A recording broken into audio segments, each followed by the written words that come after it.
AITA for having another man fix the things in my house after my husband refused.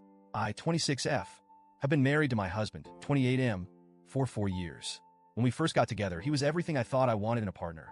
Smart, funny, hardworking, and incredibly handy around the house.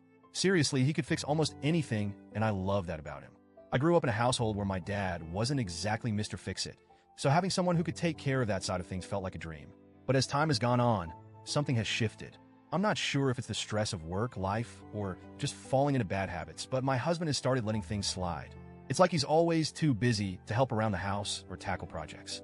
And let me be clear, I do a lot.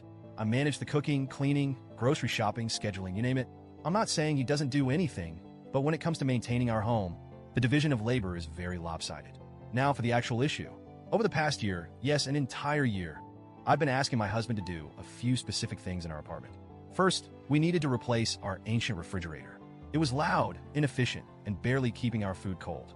My sister generously gifted me a beautiful Smeg refrigerator for my birthday last year, but it's been sitting in the corner, still in its packaging, because my husband never got around to swapping it out. Second, I've been wanting to set up a small dance area in our apartment. Dancing is my passion and my primary form of exercise. It's not just about staying fit, it's my therapy, my joy, my escape. I asked my husband to install a ballet bar, a pole, and a mirror so I could practice at home. He said he'd do it, but every time I brought it up, there was another excuse. I'll get to it next weekend, or I don't have the right tools right now, or do we really need to drill holes in the walls for this?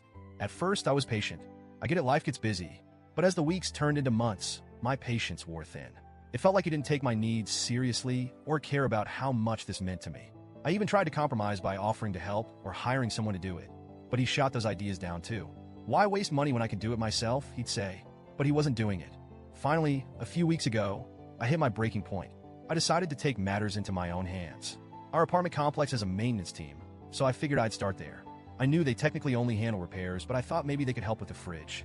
I approached one of the maintenance workers, let's call him Mike, and explained the situation. I told him about the Smeg fridge and asked if there was any way he could install it for me. He smiled and said, "That's not really in my job description, but I'll see what I can do." Honestly, I nearly cried from relief. Mike came over the next day while my husband was at work. He not only swapped out the old fridge, but also organized everything inside the new one. I was so grateful I could have hugged him, but I settled for a heartfelt thank you instead. Before he left, he handed me his number and said, "If you ever need anything else, just let me know. No need to go through the online ticket system." At the time, I thought he was just being nice. I didn't think anything of it.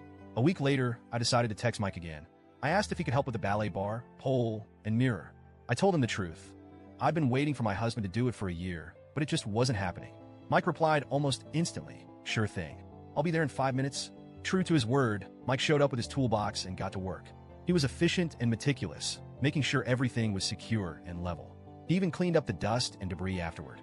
I tried to tip him, but he refused. "No need for that," he said with a smile. "I'm happy to help." I felt such a wave of relief and gratitude. Finally, I had the space I'd been dreaming of, and I didn't have to beg or nag anyone for it. But then my husband came home. The first thing he noticed was the fridge. "When did this happen?" he asked, his tone sharp. I explained that Mike from maintenance had replaced it for me.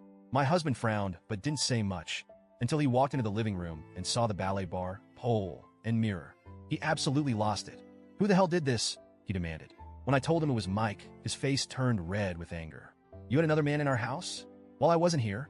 Are you serious?" I tried to explain that I'd been waiting for him to do these things for a year and that I didn't see the harm in asking someone else for help. But he wasn't having it.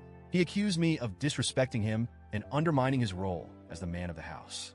Then, out of nowhere, he said, "You just wanted attention, didn't you? You're trying to get this guy to notice you." I was stunned. I couldn't believe what I was hearing. I told him that was ridiculous and that Mike was just doing his job.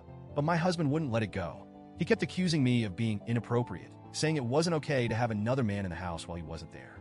He even implied that Mike had ulterior motives, which made me feel gross and uncomfortable because I hadn't seen anything from Mike to suggest that. The argument spiraled from there. My husband said I'd emasculated him by going behind his back and that I didn't respect him as a husband. I shot back that if he had just done the things I'd asked, none of this would have even been necessary. That didn't help. If anything, it made him angrier. Now he's barely speaking to me. He insists I was out of line and says I owe him an apology. I, on the other hand, feel like I was pushed into a corner. I waited an entire year, tried to be patient, and only took action when I felt like I had no other choice. From my perspective, I don't see how getting help from maintenance makes me a bad wife. But maybe I'm missing something? So Reddit, AITA,